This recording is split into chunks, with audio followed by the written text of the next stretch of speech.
Welcome to Essential Ingredients, powered by Next Gen Purpose, hosted by me, Justine Reichman. Every Tuesday, we serve up thoughtful conversations with founders, sustainability leaders, and community organizers who share their stories and missions within the regenerative food sphere. It's all about boosting forward-thinking folks and brands working to make better for you and better for the planet food more accessible. Welcome to Essential Ingredients. I'm your host, Justine Reichman. With me today is Steve McDaniel, who is founder and Chief Innovation Officer of Reactive Surfaces. Welcome, Steve. Thanks, Justine. I'm really looking forward to this. Me too. It's exciting to be able to chat with somebody that's come up with such a cool innovation and can inspire so many others. For those not familiar with reactive surfaces, is it possible if you would just tell us a little bit about what that is? Absolutely. I'll be very glad to. Your listeners should know, of course, that I'm a farm boy. I grew up in Deep West Texas. My maternal grandparents were indigenous people who had a subsistence farm. They basically grew everything they ate. And by the way, I got to tell you, it's pretty yummy. Secondly, people say they understand what canned peas taste like. I'm like, not really. Okay. All right. So, and then my paternal grandparents were ranchers. In fact, my grandfather, my uncle was sheriff in Brewster County for about 25 years. So I come from the land. All right. I went on to get a genetics degree at Texas A&M University, the big land grant off at Agricultural University in Texas, and a PhD from there.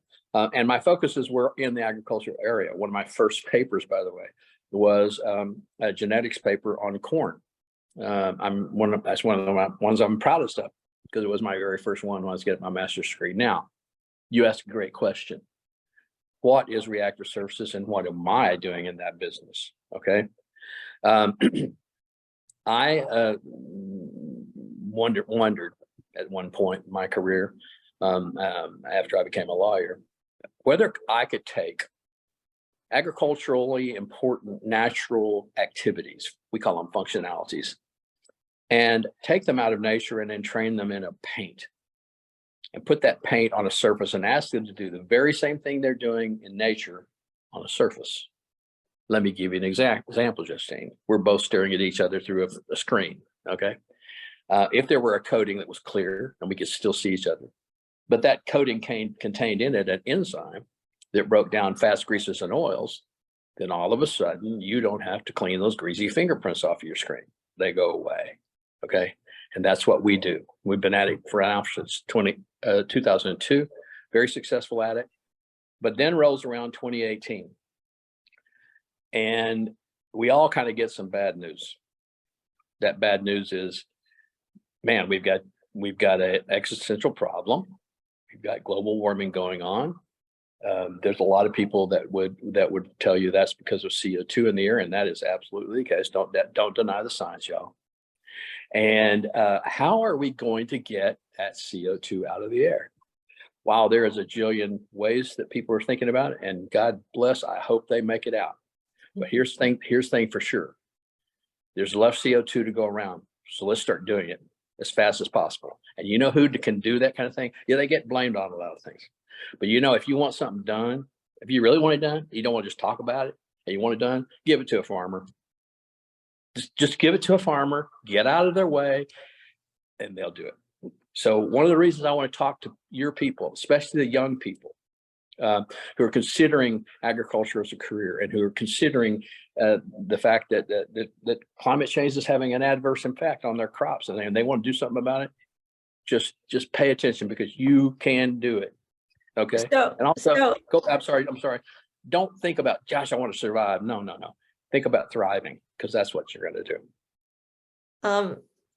Awesome. I mean, I appreciate you sharing your background and sort of a little bit about how, the background inspired what you did. And I'd like to just break it down a little bit for people.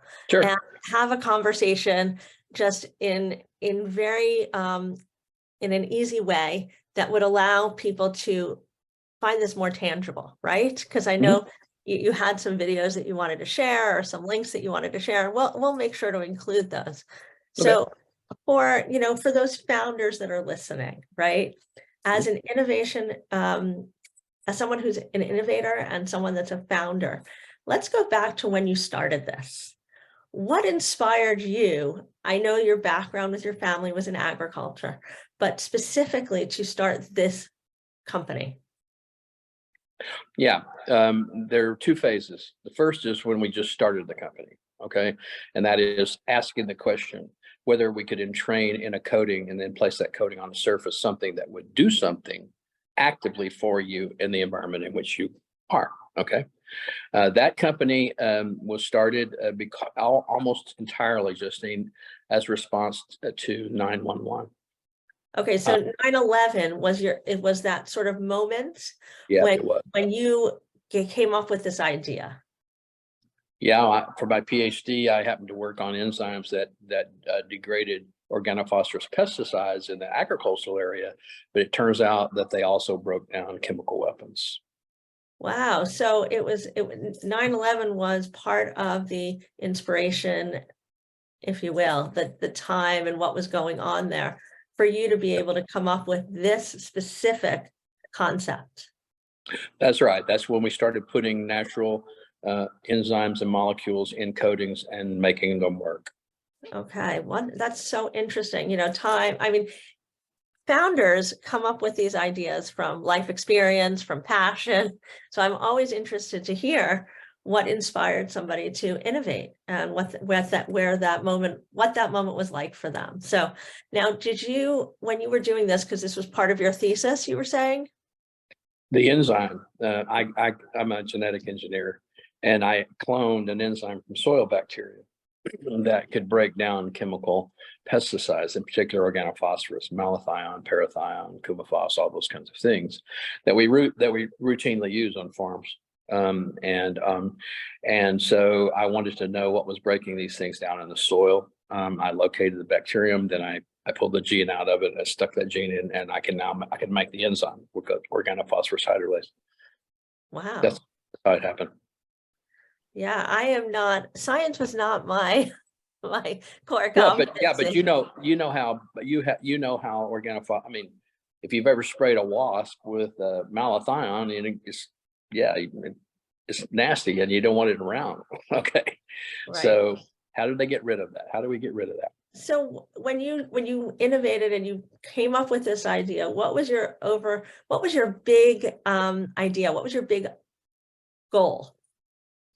Well, at first, right around 911, people were very concerned about terrorism.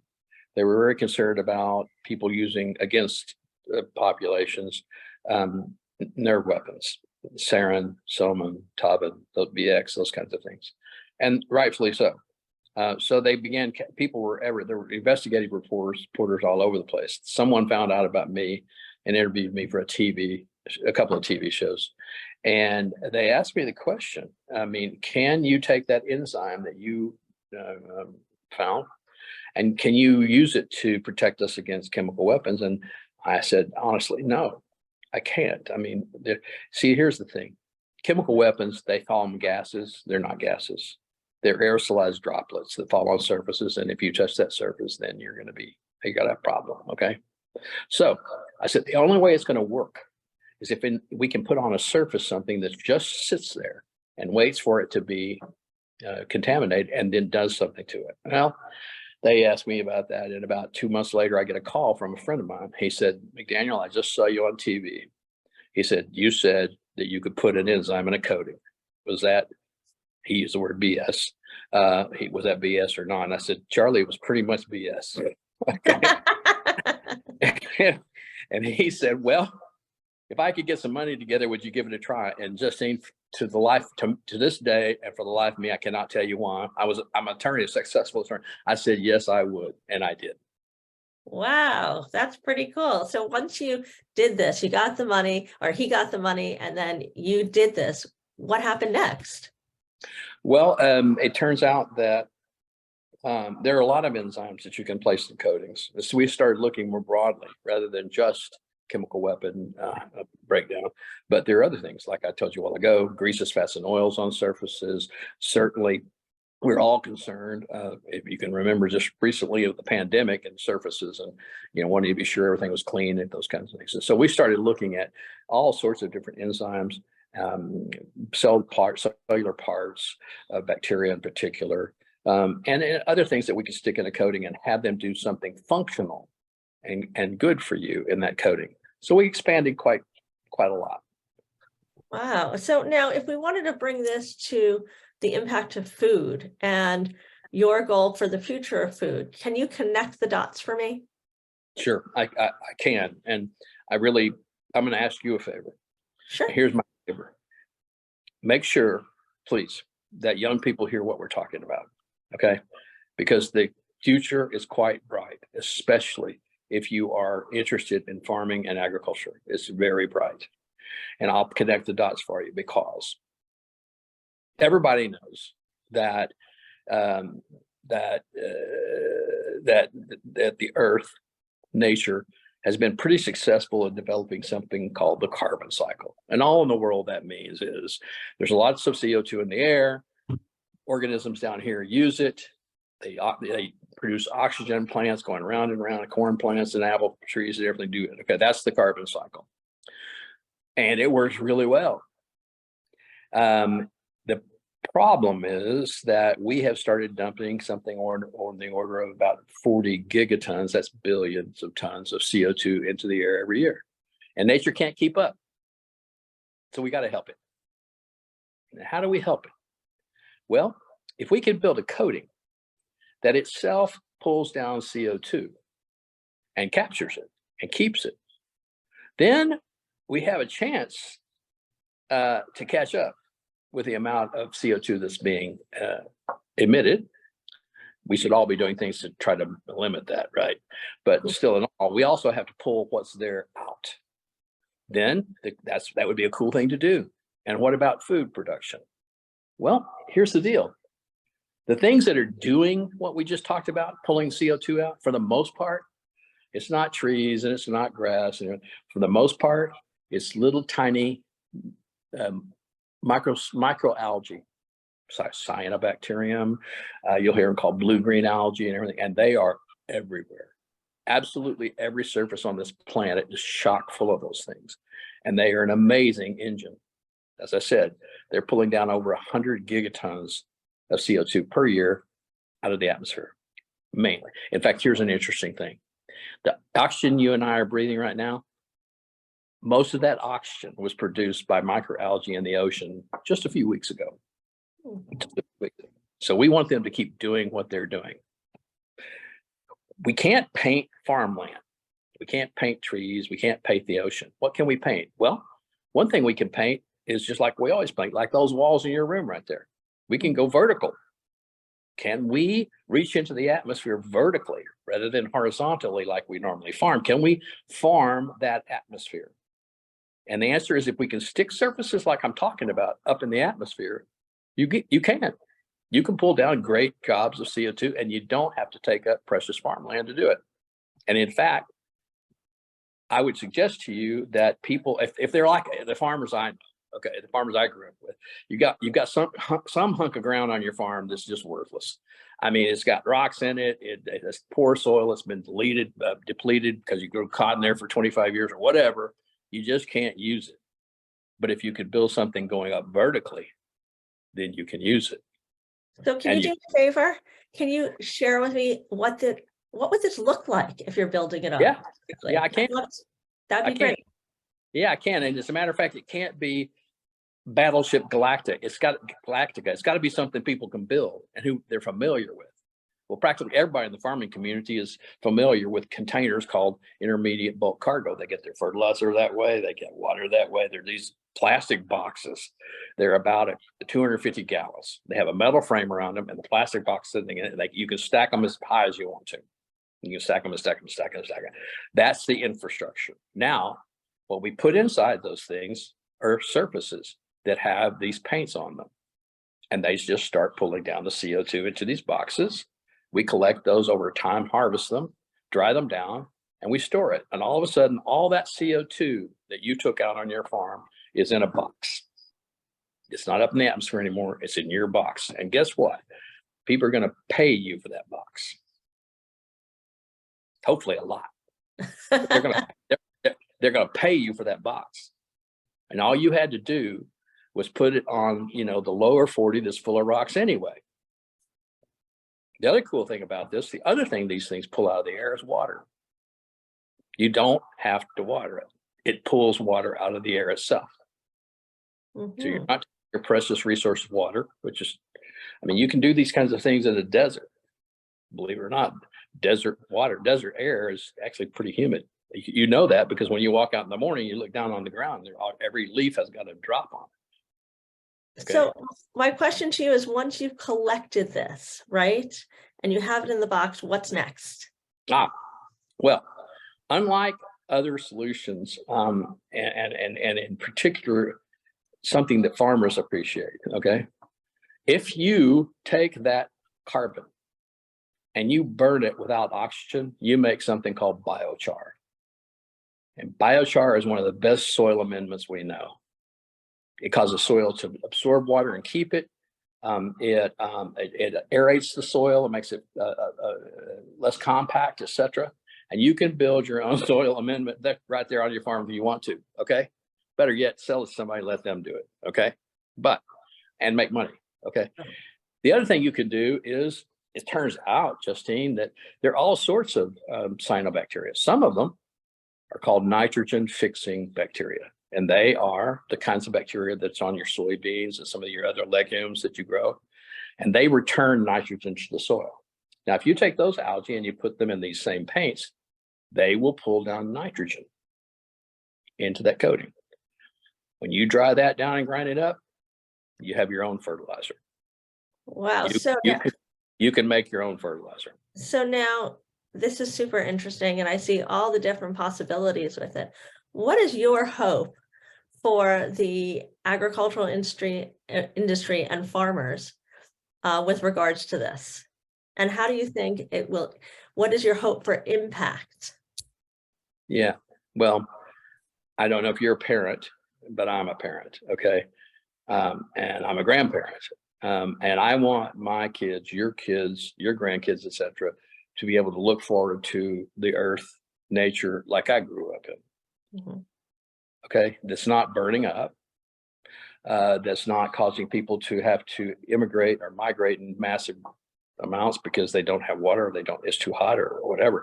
I want to return to it. Won't happen in my lifetime. Sure, I'm that pretty old guy, but maybe it'll happen in your lifetime, and maybe it'll happen in our children's lifetime. But we have to give them the tools. Right. And what I want, you answer a very specific question, I'll give you a very specific answer. I meant it when I said, if you want something done, give it to farmers. Awesome. Don't wait around for the government to do it. Don't wait around for some, billionaire to figure it out. You do it because you know how. As the innovation officer and the founder of this company, and your belief in the farmers for helping to change the future of this industry, what is one or two things that you might say to them to inspire them to be able to integrate this? First of all, be sure that you instill in your children and your children's children the fact that farming is the answer. Okay, that's where we're going to get the answer to this. It's not the problem, it's the answer. All right. And I would say to people who here's the deal. You don't have to believe in climate change, okay? But you can believe that people will pay you for pulling down CO2 out of the air. So get in business. Get in business, and it's a cash crop. You do it on the side, on the lousy lands you got on your farm, unfortunately, and you go ahead and do everything else you're doing anyway. These things pretty much take care of themselves. Well, I think that's it's a really innovative concept, and I'm excited for you to be able to share that with our listeners, because I think that, we all hope to have the world around, and I believe in climate change, and I think we're seeing it right now with the heat and the the lack of rain, or the more rain, etc. All these things are playing into it. So I think finding these answers and innovating with that in mind is going to be integral to the future. So with that being said, as you as the innovation officer and innovating in so many different ways, do you have anything else new on the horizon that you're working on? Well, we have to make this spread. If it's going to work, it has to be something that we can easily distribute to farmers and easily get to, not just in the United States, but elsewhere. Right. Here in Africa, places where there are small farmers who can use this kind of thing. They don't have a lot of water, they don't have a lot of resources, but they can stack boxes on their land. So we've got to get that out to them. And right now, my team is building a pilot facility in a huge agricultural area called the San Joaquin Valley in California. And we are trying to build it in such a way as that we can literally just ship the equipment out. Wow. Literally ship it out. Okay. We can always give you the paint. We can always give you the algae. We can always do that, but you have to have the box. You have to have the place you're going to grow it. That's what we're trying to do right now, is figure out how to get it out. We are a competitor on the X Prize, carbon removal prize, $100 million prize. We intend to win it. But one of the parts of that is, how are you going to scale up? And how are you going to get this in people's hands? That's what we're trying to do right now. And so with that said, how do you scale this up? Well, first of all, a lot of people don't, it's hard to imagine what a billion is, okay? 1 with 3 zeros is 1,000. 1,000 days ago, you were almost 3 years younger, okay? 1 with 6 zeros is 1,000,000. 1,000,000 years ago, Jesus Christ had not been born, okay? 1 billion years ago, there were no humans on this planet. It's a huge difference. We have to get to the level of being able to pull out billions of tons of CO2. So your question, how do you scale it up? It's pretty simple. Photosynthesis has a specific speed limit. I don't want to complicate things, but basically it's 18 millimoles per hour per meter squared, or about 44 milligrams of CO2 per hour per meter squared. That's it. It has a speed limit, natural speed limit. You ain't going to get any faster. Okay. And you multiply that photosynthetic rate times the amount of surface area. Surface area is the key. So where do we have lots and lots and lots and lots of surface area on this planet? Well, 70% of it's covered by ocean water. So one of the ways we're going to do this, and where my team's working on it right now, we're going to be working in conjunction with San Francisco State University on San Francisco Bay to get vertical sheets working in this very same way, that we can literally float on the ocean. Wow. So it's amazing what you're creating and building. And I think, as you said, the message does need to get out there so more people can learn about this. In building this company, can I just ask, what was your greatest challenge? Someone asked me one time, Justine, what's an entrepreneur? What is that? How do you define that? I said, well, here's how I define it. You got to be the person who will do every job that nobody else wants to do. And you got to be perfectly satisfied with not getting paid for it. And it helps if you have a good attitude and a smile on your face. So that's basically what you got to do. Okay. You have to figure out in your gut that you're going to do something. Get ready. It is not going to be an easy thing. It's good if you got a side gig, okay, some money, okay. Do not spend your mother's grocery money on this, okay. Be ready to do it, but be ready to do it smart. But you have to have the fire in the belly. You got it.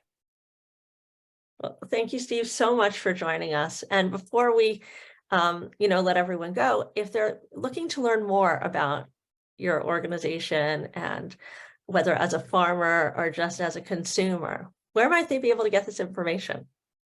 If you go to the reactivesurfaces.com, that's reactive word, and surfaces like surfaces of a table.com, you can read all about it right there.